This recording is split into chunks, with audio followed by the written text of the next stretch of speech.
What's going on, wanna be better? I am Kyle Scott of crossingbroad.com, and today we are going to answer the question, what is a point spread? But this is a 101 level class, and this board might be too high tech. So Craig, can we dumb it down a little bit? There we go, that's much better. Put simply, a point spread is a sportsbook's way of adjusting for discrepancies between two teams. For instance, if Team 2 was much better than Team 1, everybody would bet on Team 2. So, to encourage action on both sides of the bet, sportsbooks have come up with what they call a point spread.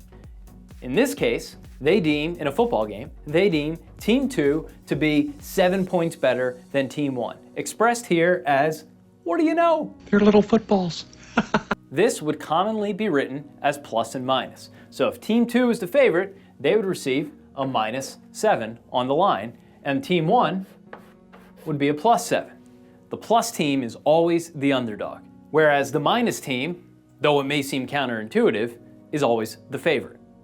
And this applies for the money line as well, which is the outright winner, but we'll cover that in a separate video. That means that a bet on Team 2, the favorite, -7 to win the game, they not only have to win the game, they have to win it by more than 7 points, represented by these 7 little footballs over here. For Team 1 to win the bet, they don't have to win the game, they just have to come within 7 because they've already been given 7 points. Okay, so let's take a look at how this might look on the scoreboard as the game plays out. Let's say Team 2, the favorite, kicks a field goal.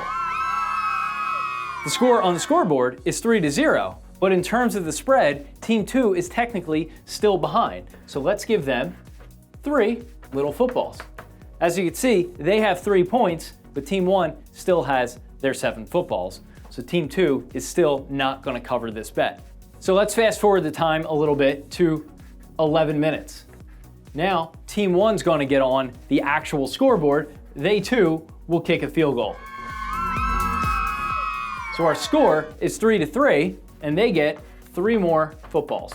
So even though the score on the scoreboard is tied, Team 1 still has more footballs and is covering the bet because, as you can see, they're within 7 points if the game were to end in a tie, like Donovan McNabb thinks it is. So now let's fast forward the game a little more, down to 7 minutes remaining.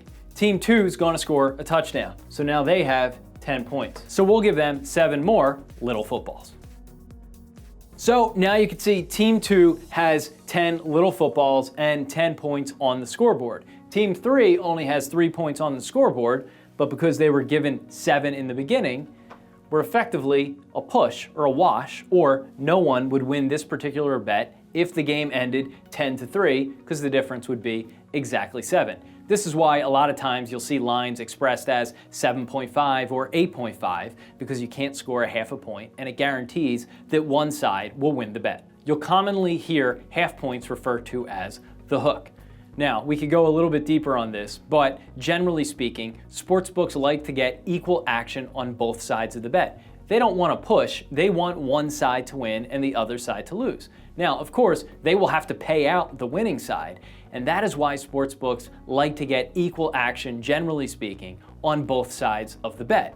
Because in each bet, and we'll cover this in another video, they take about a 5 to 10% tax from the losers. So if 50% of the bets are on the winning team, 50% of the bets are on the losing team, they pay out half, but they keep their 5 to 10% tax, or VIG, or juice as it's commonly referred to, and that's how they're profitable. If 90% of the bets fall on one side and that side loses, that's great for the sportsbook, they had a great day.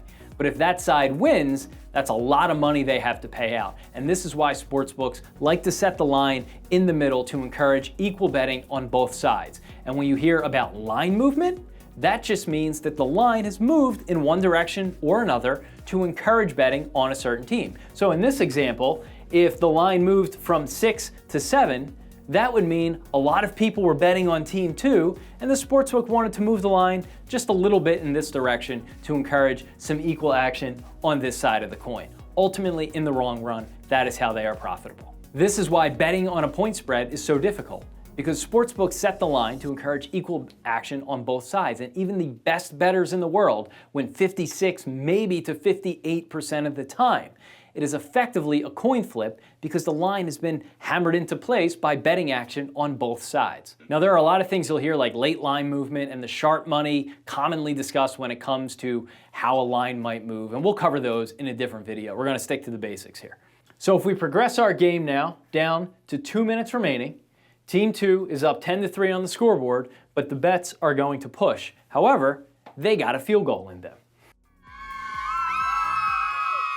So now they get 3 more little footballs, and on the scoreboard, the score is 13-3, a margin of 10 points, meaning Team 2 currently is covering the spread of -7 because they are up by 10 points. Now this is what will keep viewers tuned in. This game is probably out of hand for the lesser Team 1, who's down 10 points with 2 minutes to go. However, a single touchdown will actually have them cover the spread. So with 30 seconds remaining, Team 1 scores another touchdown. So Team 1 gets 6 more little footballs. They got greedy and went for 2 and didn't get it. So now the score is 13-9 with no time remaining. So even though Team 2 has won the game, Team 1 has only lost by 4 points, meaning they covered the 7-point spread. And that is what a point spread is. All right, so if you like what you just saw here and you want to learn more about sports betting and get game picks and predictions and also learn about the best offers from legal sports books, give us a like down below and leave a comment. If there's a tactic more advanced than what you see here that you want us to cover, let us know and we'll make a video about it. Thanks for watching.